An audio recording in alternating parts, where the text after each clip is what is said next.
importància sobretot radica en la novetat del tema sota un punt de vista acadèmic, és a dir, que no és el tema de les famílies com una anècdota, sinó el tema de les famílies que s'estudia amb una voluntat clara de veure què és el que hi ha al darrere, què és el que es pot fer, etc.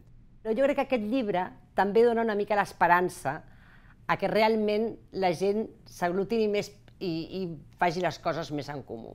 Aquest llibre ens ha demostrat que aquella falsa idea que hi havia de que els pares no participaven tampoc era real, no? I per tant, jo crec que ens ha d'ajudar les federacions a pensar que sí que podem reclamar dels pares aquesta participació, sí que podem fer d'aglutinadores de les AMPAs, d'ajudar les AMPAs a que aglutinin els seus pares, a les seves mares de les seves pròpies escoles. Jo crec que tenim una referència, diguem, un punt professionalitzat fins a cert punt, que és un llibre blanc, una referència de quina manera, de què el mirem, en què posem els accents, on volem arribar. I jo crec que això és bàsic per treballar més bé. Tenir un llibre blanc penso que és essencial. És essencial per saber com funcionen aquests moviments, com treballen aquests moviments, què és el que fan, què deixen de fer, quina importància tenen, per què han servit, per què poden servir. I si això ho buidem, ho treballem, ho estudiem i ho debatem, aquí trobarem, suposo, que l'encaix de tot el que estem parlant. I aquí suposo que estarà el futur important d'aquestes entitats i associacions. Les escoles, amb aquest llibre poder també veuran que els pares també s'impliquen molt en el dia a dia, i que això ja és prou positiu. La participació no ha de ser només a nivell generals. Tant val el pare aquell que a l'escola està fent 2 dies per setmana alguna col·laboració o està ajudant coses, com aquell que va a les grans manifestacions que es fan en contra del que sigui. Jo penso que el llibre blanc és un punt de partida inicial, com a tot llibre blanc, a tots els sectors jo crec que s'han produït llibres blancs. Recordo el sector de la telecomunicació, el sector de la cultura, que tots els sectors han tingut un llibre blanc a partir del qual reflexionar i a partir del qual poder fer polítiques específiques referents a la família, referents a l'educació, i jo crec que hem de participar tots junts. Per tant, jo crec que el futur és un punt de partida i a partir d'aquí començar a elaborar polítiques que tinguin una continuïtat en el temps, independentment dels actors ideològics, dels actors polítics, dels actors socials, sinó que tingui una cosa com a societat, com a país, que tirem endavant. Participar no és només estar dins de la Junta de l'AMPA o estar dins de la federació, sinó que també les petites coses del dia a dia, tot això fa escola, tot això fa comunitat, tot això fa AMPA i tot això ajuda a millorar la qualitat de l'escola.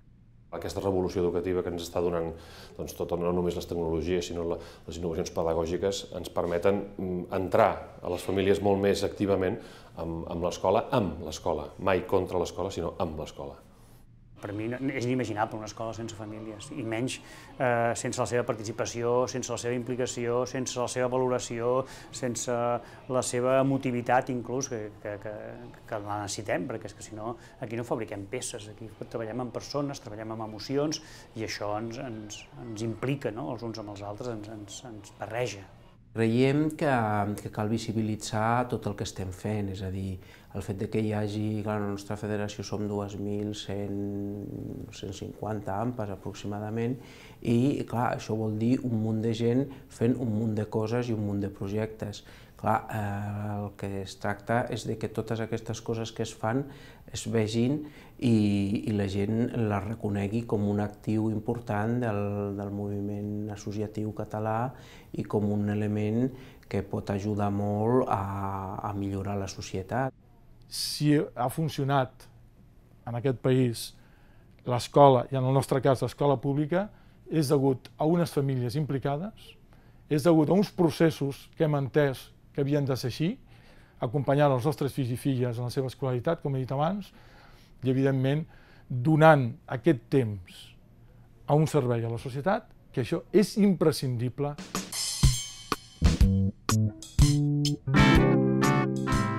Jo soc optimista respecte a que realment La participació ha fet un canvi, no un canvi exponencial, però sí que és veritat que cada cop hi ha més participació i una participació de més qualitat. Al futur, jo haig de ser optimista, si no, no estaria aquí.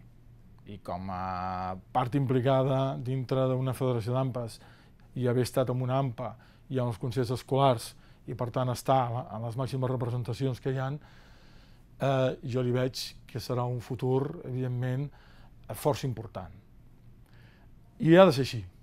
Hem de creure-hi en aquest moviment. Hem de creure-hi nosaltres, ha de creure la societat i ha de creure l'administració. No tenir encara organitzades les famílies de manera, diguem, estructurada en una federació d'AMPAs, vam assumir la responsabilitat de fer de veu de les famílies. Clar, als centres concertats tenim molt contacte amb les AMPAs constantment, permanentment, i per tant ens resultava relativament senzill donar o articular la veu de les famílies a través de les pròpies direccions dels centres. De tota manera, paral·lelament hem anat creant aquesta federació d'AMPAs i a més ara ja podem dir que amb molt d'èxit perquè les pròpies AMPAs s'han implicat i ja s'estan organitzant i han fet els estatuts i en fi, disposen ja d'un òrgan que els dona veu de manera aglutinada. Una bona AMPA li dona un bon valor afegit a l'escola, no? I d'això jo crec que les escoles també cada vegada són més conscients i cada vegada amb aquest llibre també podran veure que els pares que participen a molts diferents nivells, però qualsevol d'aquests nivells és important de participació. Les AMPAs són alguna cosa més que aquelles dues mares que feien la xocolata pel Carnestoltes, és a dir, que hi ha un canvi important i que ja no és només fer la xocolata pel Carnestoltes, que es continuarà fent a més, sinó que hi ha tot un seguit d'objectius i de projectes, i alguns d'ells directament que van al moll de l'os del sistema educatiu i que, per tant, les famílies han deixat de ser un observador del sistema per ser un actor de primera línia.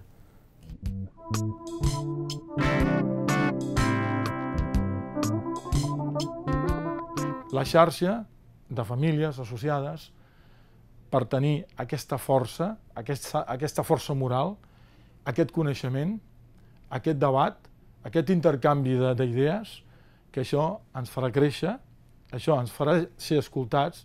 Hi ha uns elements en comú que van més enllà de les diferències, o sigui, sempre hi ha hagut la dicotomia entre l'escola pública i l'escola concertada que ha marcat molt el discurs educatiu i que s'ha utilitzat moltes vegades com a excusa per no fer segons quines coses.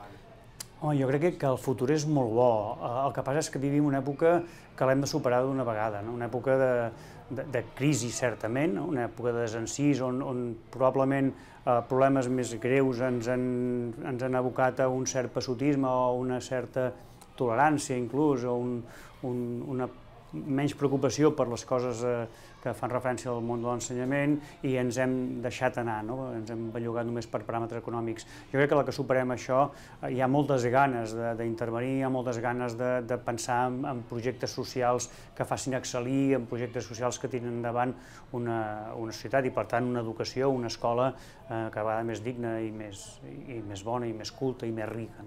Creiem que dintre del que és el context individual de la família i l'escola sí que hi ha aquesta individualització, aquesta particularitat, però que l'acció social, l'acció política l'hem de fer conjuntament. Les famílies tenim tots, jo crec que el Llibre Blanc es veu perfectament, un background comú, unes necessitats comunes, unes inquietuds iguals com a pares i mares en l'educació dels nostres fills. Per tant, creiem que val la pena agrupar-nos en un context en el qual ens trobem l'escola pública, la concertada, la religiosa i tot tipus d'escoles i de projectes educatius.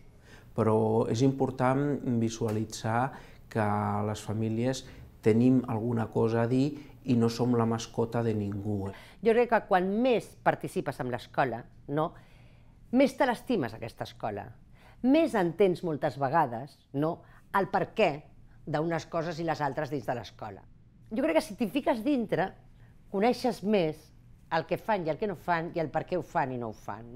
I aleshores jo crec que tothom hauria de passar alguna època de la seva vida per estar en una junta d'una AMPA i poder conèixer molt més a l'escola.